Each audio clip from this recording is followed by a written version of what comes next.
Hey everyone, so sorry the last couple of weeks have been kind of quiet, a lot of crazy stuff's been going on, and I finally got my internet fixed, which I think I actually told you guys that shortly before, but let's say there's a big couple of other things going on. But on the last Q&A, I noticed a lot of you guys didn't really answer. There was only a couple of responses, if not then only just one.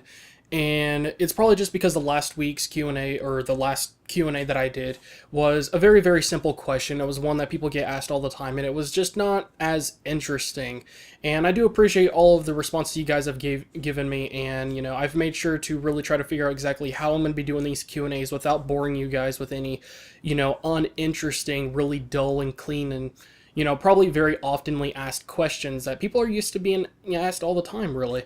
So, I'm really, really excited to keep on doing these. I have, like I said, a big long list. I'm going to probably start on page 2 pretty soon on just, these ideas for the Q&As and everything. And for this particular one, before I actually start asking you guys a question, I'm going to kind of, quickly give you guys my answer for the last question on the Q&A.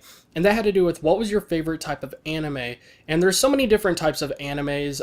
If it's an anime that's non-action oriented, I'm very picky on that because if it doesn't have any action whatsoever, it has to have a very good story. One that really, really sucks me in or really drives me in and just really gets my attention. It really just keeps me watching, and it's really, really hard to find a good anime like that. Some of them can be kind of dull and boring, or some of them can just be oversaturated and stuff.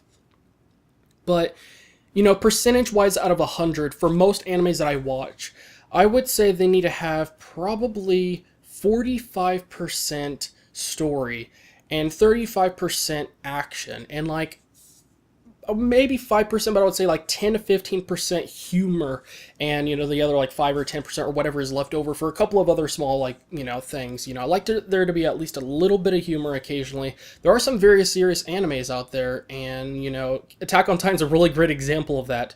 But, for most animes that I watch, I like there to be at least a little bit of humor. And I like there to be more story than action, but not too much more, I mean, I still want there to be, quite a bit of an action.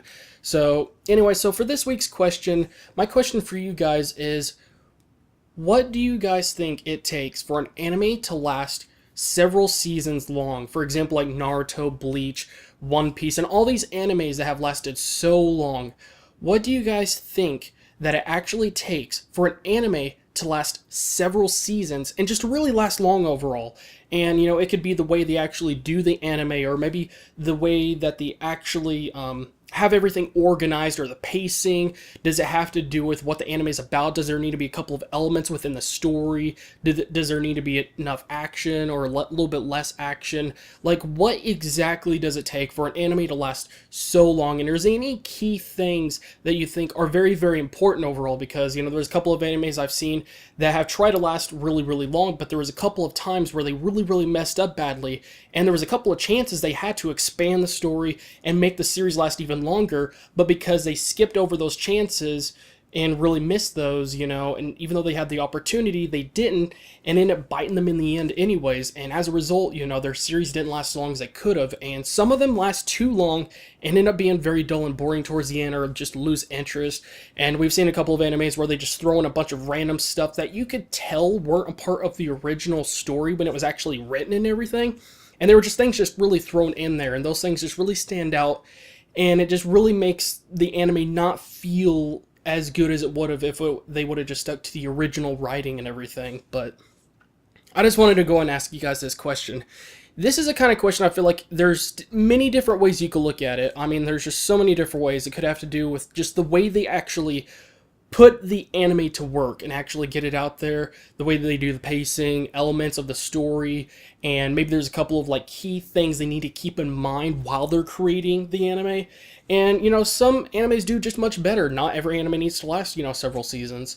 But anyways, I want to hear what you guys think. I mean, that's a really good key question, and I think we're probably all gonna have different ideas as to what it takes. And if you have any examples of animes that lasted too long or could have lasted even longer, and if you have an idea as to why they didn't, then I would love to hear that in the comment section below. But anyways, I'm happy to be back. I'm definitely going to be doing some more videos very soon, and I'm surprised there hasn't been very many Cardfight Vanguard episodes and everything. And oh my gosh, Naruto should be over with the fillers very soon, so I'm really happy to start reviewing that again.